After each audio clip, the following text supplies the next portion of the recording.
جی بالکل، جس طرح میں نے آپ کو بتایا کہ حیدرآباد سندھ کا دوسرا بڑا شہر ہے، 35 لاکھ نفوس پر مشتمل اس کی آبادی ہے، لیکن اس کے باوجود یہاں پر نہ کوئی میڈیکل کالج ہے، نہ کوئی انجینئرنگ کالج ہے، نہ اس کے علاوہ کوئی جنرل یونیورسٹی حیدرآباد میں بنائی گئی ہے، جبکہ میں آپ کو بتاؤں کہ حیدرآباد سے کئی گنا چھوٹے شہر، اگر میں مثال دوں نواب شاہ کی، تو نواب شاہ میں 4 یونیورسٹیاں ہیں، ایک میڈیکل یونیورسٹی ہے، ایک انجینئرنگ یونیورسٹی ہے، اس کے علاوہ 2 یونیورسٹیاں اور ہیں، تو اتنے چھوٹے شہر میں 4 یونیورسٹیاں ہیں، ٹھیک ہے وہ پیپلز پارٹی کے حوالے سے صدر مملکت آصف زرداری کا شہر کہلاتا ہے، اچھی بات ہے نواب شاہ میں ہونی چاہیے، لیکن جو سندھ کا دوسرا بڑا شہر ہے اس کو کیوں نظر انداز کیا جا رہا ہے، یہ سوال ہے، اور اس سوال کا جواب سندھ حکومت کے پاس اس لیے نہیں ہے کہ جس طریقے سے ہم دیکھتے ہیں کہ ہمارے یہاں پہ تقسیم کی سیاست ہے، ووٹ بینک کی سیاست ہے، تو شاید سندھ حکومت یہ سمجھتی ہے، پیپلز پارٹی یہ سمجھتی ہے کہ حیدرآباد میں ان کا اسٹیک نہیں ہے، اور حیدرآباد میں اگر یہ میڈیکل کالج بن جائے گا تو شاید ان کو کوئی سیاسی طور پر فائدہ نہیں ہوگا، لیکن میں سمجھتا ہوں کہ اگر پیپلز پارٹی یہ کام مکمل کرتی ہے تو یہ پیپلز پارٹی کو ایک بہت بڑا اس کا کریڈٹ جائے گا۔ بلاول بھٹو سے یہ اپیل کی گئی ہے کہ بلاول بھٹو اس منصوبے کو مکمل کریں، وہ خود آ کے اس کا افتتاح کریں۔ اگر ایک میڈیکل کالج حیدرآباد میں بنتا ہے، ہمیں صرف سیاسی اعلانات تک محدود ہی دکھائی دے رہا ہے، کیونکہ اگر واقعی حکومت کی نیت ہوتی تو اسے مکمل ہو جانا چاہیے تھا۔ بالکل ایسا ہی ہے، اگر حکومت کی اس میں نیت ہوتی تو وہ منصوبہ جو 80% مکمل ہو چکا ہے، یعنی کہ اب اس میں اتنا زیادہ کام نہیں ہے، صرف 20% کام ہے، بلڈنگ بن چکی ہے، مین کیمپس بن چکے ہیں، ہاسٹل بن چکے ہیں، صرف تھوڑا سا 20% کام ہے۔ اگر حکومت ریوائز پی سی منظور کر لیتی ہے تو یہ کالج بآسانی تیار ہو سکتا ہے، لیکن وہی بات ہے حکومت کی سنجیدگی نظر نہیں آ رہی۔ بارہا مطالبہ کیا جاتا ہے، شہریوں کی جانب سے مطالبہ کیا جا رہا ہے کہ یہ منصوبہ مکمل کیا جائے، اس سے حیدرآباد کے شہریوں کا فائدہ ہے، حیدرآباد کے قرب و جوار میں رہنے والے لوگوں کا فائدہ ہے، خواہ وہ کوئی سی بھی زبان بولتے ہو، سب کا فائدہ ہے، لیکن حکومت جو ہے وہ اس حوالے سے سنجیدہ نظر نہیں آ رہی۔ اب میں اس میں آپ کو ایک اور بات بتاؤں حکومت کی سنجیدگی کا، کہ 2025 اور 26 کا جو بجٹ رکھا گیا ہے اس میں حکومت نے اس منصوبے کے لیے صرف 2 کروڑ روپے مختص کیے۔ اب آپ اندازہ لگائیں کہ یہ منصوبہ اب 2 کروڑ روپے کا ہے کہ جس کے لیے بجٹ میں 2 کروڑ روپے رکھے جا رہے ہیں، اور ایک طرف ریوائز پی سی 3 ارب 98 کروڑ روپے کی بھیجی گئی ہے، تو آپ اندازہ لگائیں کہ مطلب حکومت ایک طرف تو یہ دعویٰ کرتی ہے کہ ہم اپنے جاری ترقیاتی کاموں کو پہلے مکمل کریں گے، بعد میں کوئی نیا ترقیاتی منصوبہ لائیں گے، تو ایک وہ منصوبہ جو 2012 سے التوا کا شکار ہے، وہ منصوبہ 13 سال گزر جانے کے باوجود حکومت سندھ مکمل کرنے کے لیے تیار نہیں ہے۔ حکومت بڑی ہی غیر سنجیدہ دکھائی دے رہی ہے اس معاملے کے حوالے سے، لیکن چونکہ معاملہ اب سامنے آ چکا ہے تو جو افسران اور ادارے اس منصوبے میں تاخیر کے ذمہ دار ہیں، کیا ان کے خلاف ابھی تک کوئی کارروائی کی گئی ہے یا کی جا رہی ہے؟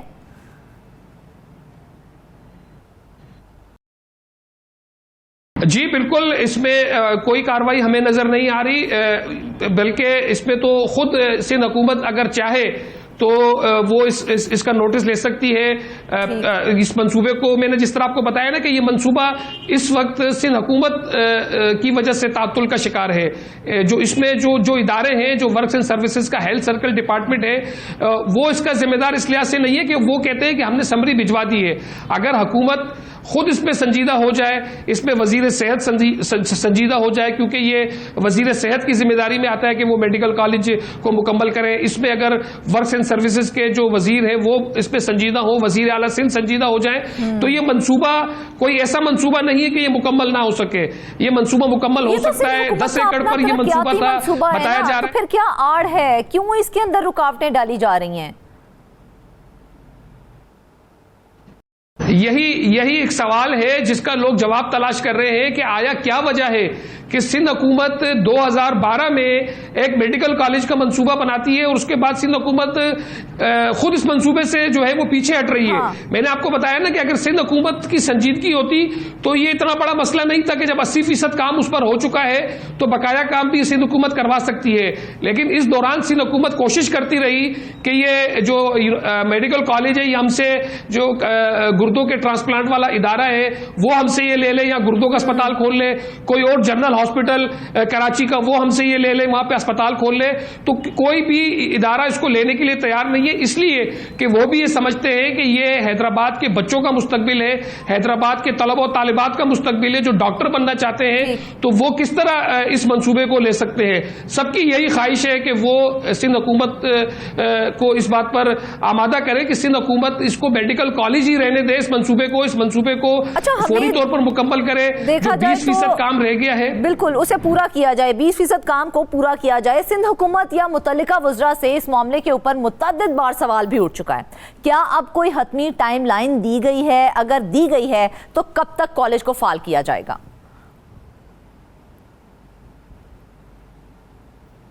کوئی ٹائم لائن نہیں دی جا رہی اس حوالے سے. سندھ حکومت کے جتنے وزراء ہیں وہ جب حیدرآباد آتے ہیں ان سے یہ سوال کیا جاتا ہے, چاہے اس میں وزیر اعلیٰ سندھ ہو, بلکہ میں آپ کو بتاؤں کہ ابھی حال ہی میں چیئرمین پاکستان پیپلز پارٹی بلاول بھٹو زرداری حیدرآباد تشریف لائے تھے. گزشتہ ماہ حیدرآباد میں انہوں نے ایک پارک کا افتتاح کیا, نیاز اسٹیڈیم کی تزئین و آرائش کا افتتاح کیا. تو ان سے یہ سوال کیا گیا کہ یہ میڈیکل کالج کا منصوبہ ہے, 13 سال ہو گئے اب تک مکمل نہیں ہو سکا ہے. تو بلاول بھٹو صاحب نے بھی اس کے بارے میں یہی کہا کہ وہ اس کے بارے میں وزیر اعلیٰ سندھ سے بات کریں گے, اور ایک مبہم سا جواب دیا. اس کے باوجود اب تک اس میں کوئی عمل درآمد ہوتا ہوا نظر نہیں آ رہا. بالکل ایسے ہی ہے ناظرین, انتہائی افسوس کا مقام ہے. ہم آج پھر وہی سوال دہرا رہے ہیں کہ اگر فنڈز مختص ہو چکے تھے, اگر 85% کام مکمل ہو چکا تھا, تو پھر یہ منصوبہ مکمل طور پر فعال کیوں نہیں ہو سکا؟ عوام کو وضاحت نہیں, عمل چاہیے. ناظرین اس کے ساتھ ہی آج کے پروگرام سے بس اتنا ہی. ڈھیر ساری دعاؤں میں یاد رکھے گا. اجازت دیجیے, اللہ حافظ.